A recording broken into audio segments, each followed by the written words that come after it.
Hey, what's up YouTube? Dan the Fix-It Man. Got another quick video here for you. I'm going to show you how to change your rear brake pads and your rear brake rotors on a 2004 Nissan Pathfinder Armada. The first thing I like to do is put a screwdriver in through this little opening and wedge that towards you, and what that will do is push the caliper piston back in, making room for the new thicker pad material, but that's also going to push our brake fluid back through this line up into the master cylinder. And so we need to pop the hood and go take a look and make sure that we have enough room so that we're not going to overflow and make a big mess. You could also a little bleeder screw right here and open that as you pry this back in. That will expel the old brake fluid out through the bleeder screw, and that's fine too if you want to do that. The way that I'm doing it, you will not need to bleed your brakes because we're not risking the chance of introducing any air into our system. Now, it is important to change your brake fluid, so you do want to just follow your manufacturer's specifications on that, and opening the bleeder screw is one way to cycle through your brake fluid, so that's not a bad idea. But let's go pop the hood and go take a look. All right, now here's our brake master cylinder up underneath the hood, and you can see that this is actually really full. Somebody's been topping this off, so what we need to do is take out some of the old fluid in order to make room, because we're going to be pushing this backwards. Now, I just picked up this little syringe fluid extractor, and that's perfect for something like this, and I'm just going to take out enough fluid so that we can push that caliper piston back in without spilling this and making a big mess. I'm going to take out the little filter screen here on the inside, and we're just going to suck out just enough to make some room. And this is pretty dark and dirty brake fluid, so we'll go ahead and replace this with some nice new clean fluid. All right, now we can just get a big screwdriver or a little pry bar. This is the Mayhew Dominator. Really like this pry bar. Just put this in through here and pull that towards you. All right, now that that's pushed back in, just grab yourself a 10mm socket, and we need to break these loose. These are just the little slide pin bolts.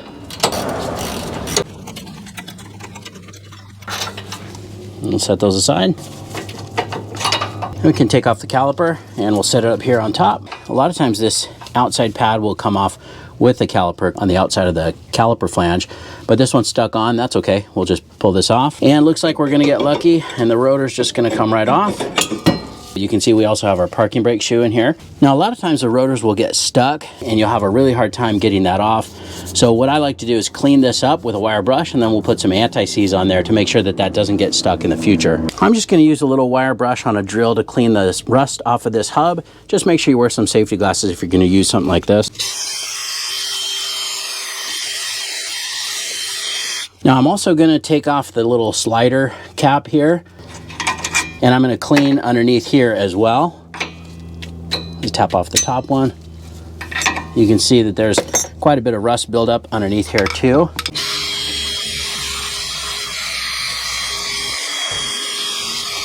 Now, before I put the new rotor on, or before I put the anti-seize here on the hub, I'm just going to get some brake cleaner and clean up these shoes here. They look like they're still in good shape. Now I'm going to brush the surface of the hub with some anti-seize. That should be good. Now, for underneath these little slides, or these little, I don't know what these are called, these just little, almost like little abutment clips, but they're the little metal slides that go on this part of the caliper bracket. I'm going to brush some of this caliper grease, basically some synthetic caliper grease, on here. More of a protectant than a lubricant, and that will help prevent rust from building up underneath and causing those brake pads to bind. That looks good. Now, comparing the new little slide here versus the old one that we took off, they look like they're different sizes. I'm going to see if they still work. Yep, they do. They still fit on there perfectly, so that's good. Now, before I put the rotor on, I just wanted to point out right in here, in between there, there's a little star wheel on a little threaded rod. And what that does is that pushes the parking brakes out to adjust them. So I'm going to test that rotor drum combo when I put that on and make sure that that fits. We might have to back that off a little bit or tighten it up depending on how that feels. But before we put this on, we're also going to spray this down with some brake cleaner. I'm just going to spray it on a little paper towel here and wipe that down. These are packed in some oil just to prevent them from rusting. Just make sure you wipe down all of those friction surfaces, including inside the drum. And then we can just test fit this real quick. Now that feels good. It's nice and solid, but it's not going to drag. That's exactly what we want. All right, now before we can put this caliper piston back on, we need to pull out the inside pad, and all you do on that one is just pull it away out of the piston. It's got these little prongs that hold it in place. And we're also going to pop out these little slide pins. We're just going to clean and re-grease these. and then pop them back in.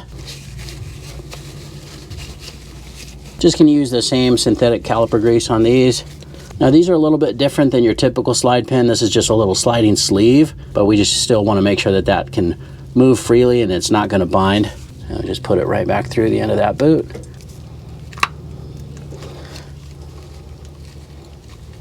Now they have a little lip on either side.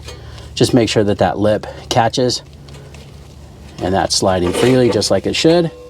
Do the same thing with this other one. Just push it out. See, the little rubber boots want to catch on the edge of that lip. We'll just clean them off and add a little bit of new grease on there. Okay, that looks good. It was a little tricky to get started, but once you get it, that's good. Now I have a little bit more grease here on my glove. Now a lot of times I'll put a little thin layer of grease on these little slides as well, just a really thin coating. That will help prevent the pads from getting bound up or getting stuck on there. But you don't want to use a lot of grease on these parts because it'll just attract dust. But now we can put the new pads in. Now just to make these stay quiet, I like to use this Silicone Ceramic Extreme by Permatex. Now you really only need to put this on the contact points where it's going to make contact with the face of the piston. So just really here, right around the base of this shim on the backing plate here. I'm really not going to use very much of this, but it really seems to cut down on some of the vibrations that cause brake squeals. But just a thin coating around the contact point where the piston is going to be pushing on that, it seems to really help cut down on brake noise. Just make sure you don't get any grease or anything on the face of the rotor or on the friction surface of the pad. All right, now to put this in that caliper piston, all we do is just line it up. Just line up those 3 prongs and just try to force it in with your fingers.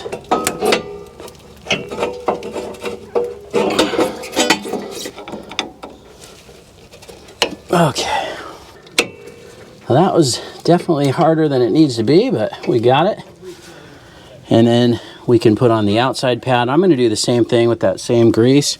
Now you could also just put it on the outside of this caliper bracket right here, or just right here at the base. Just like that, that's enough. And then we'll do the same thing, just slide this on. Now this has these little knobs on the back of the pad, so just kind of got to push those outward a little bit as we pull down and try to lock that in place. Like so. You heard them click. You can, if you look carefully, you can see those little knobs.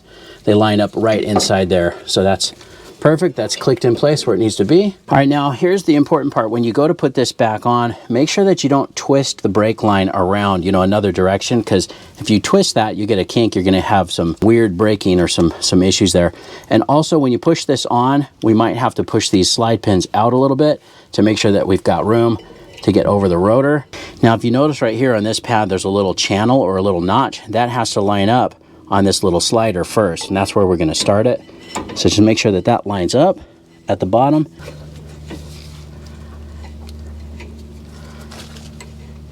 And just push that in, and here just make sure that you pull those slide pins out far enough so that they'll clear. And then we just got to make sure this spring gets past this level here, like that. There we go. We got it. That locks it into place. And now we can put our slide pin bolts back through.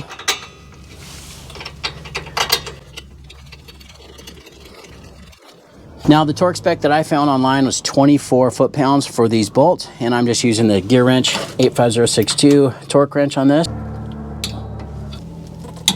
And you're done. Now before you head out, it's very important that you go step on the brake pedal several times until it feels firm.